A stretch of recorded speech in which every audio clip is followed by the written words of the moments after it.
Planning to go to Mariglem? Wait, panoorin mo muna to. Hindi to kasi yung mga bagay na hindi pinapakita sa TikTok. Lalo na yung gastos at pagod. Na-pick up na kami sa Cubao. In fairness, ang ganda nung van. Ang ganda nung upuan. Yun lang ata yung pinaka. Tapos pinapray din namin na sana maging okay yung kasama namin. Kasi first time ko to with my siblings. And it turns out, okay yung mga nakasama naming tao. Almost same age bracket and makukulit din. After almost 6 hours, may isang stop lang for breakfast. Andito na kami. And nagbe-briefing lang sila yung tour guide. Hindi naman sinabi na yung tricycle na sasakyan ay ganito kalala yung tagtag. Oo. Dito bumaba kami kasi obviously sobrang taas niyan. Hindi kaya na may tao. Pero grabe.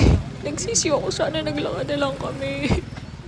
Anyways, maglakad kayo kasi sabi nung tour guide namin, meron daw palang shortcut na iinis. Pinilit pa kami mag-tricycle. Isa sa kailangan mong i-consider na gear ay flashlight kaysa gamitin yung sa phone kasi mas malolobat ka. Sa mga oras na to, galit-galit muna kami kasi nakafocus talaga yung pagod namin dahil wala nang ibang way kundi pataas. Unless gugulong ka pa baba. Tapos yung hike namin is weekday. So kahit weekday siya, merong 14 na van kaming kasabay. Medyo crowded pa din sa mga peak.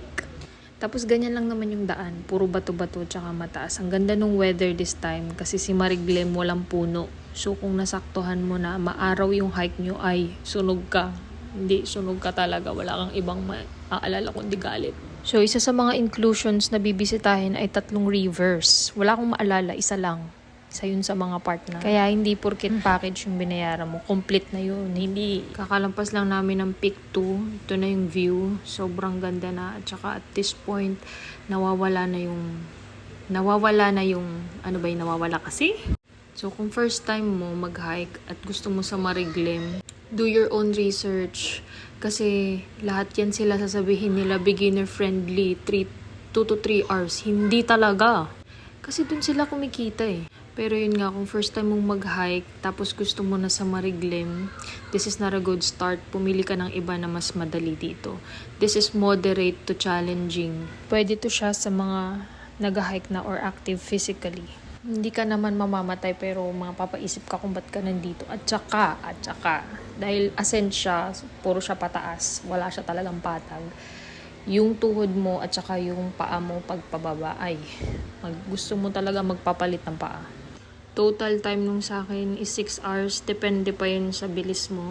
Ako kasi hindi ako nagmamadali sa trail. Gusto ko yung ini-enjoy ko lang. Kaya pwede pa yan umikli. Depende sa'yo. Kung gusto mo takbuhin, go.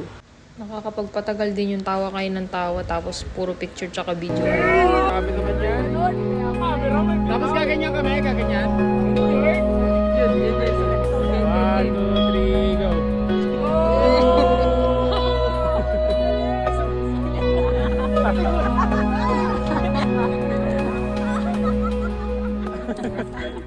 Kaya nung nandito na ako sa tuktok, talaga umupo lang ako, tumulala, tapos in-enjoy ko yung view kasi ito na pala yung inakyat ko. Ito na yun. Parang hindi, okay lang, worth it, go. Kasi yun naman yung sabi nila, kailangan mo enjoyin yung journey, hindi yung destination. Kasi pag nasa destination ka na, edi final na yun. So ito na yung side trip. After nung hike namin pababa, may ilog. Napakaganda ng ilog na to. Tapos malalim, so pwede mo siyang liguan talaga. Like mag-swimming ka. Pero yun nga, parang 20 minutes lang kami dito kasi may next van na daw or group. So, naiinis, sayang. Enjoy pa lang kami, sobrang lamig. Pero ayan siya. Mabilis ang pack up lang kasi maglalakad kang basa pabalik dun sa host. Tapos flex muna kasi nag-gym ka eh. Ayan, 1 hour din pabalik. Overall, final thoughts, yes, maganda si Mariglem, pero mas maganda kung may extra cash ka and lower expectations. Nagkakaroon tayo ng character development. Medyo madaming contribution dito, pati sa ihi mo may ambag ka sa kalikasan. So, pagpagod na lang ang natira sa'yo, mahina ka na magdesisyon, kaya parang kahit ano na lang palag.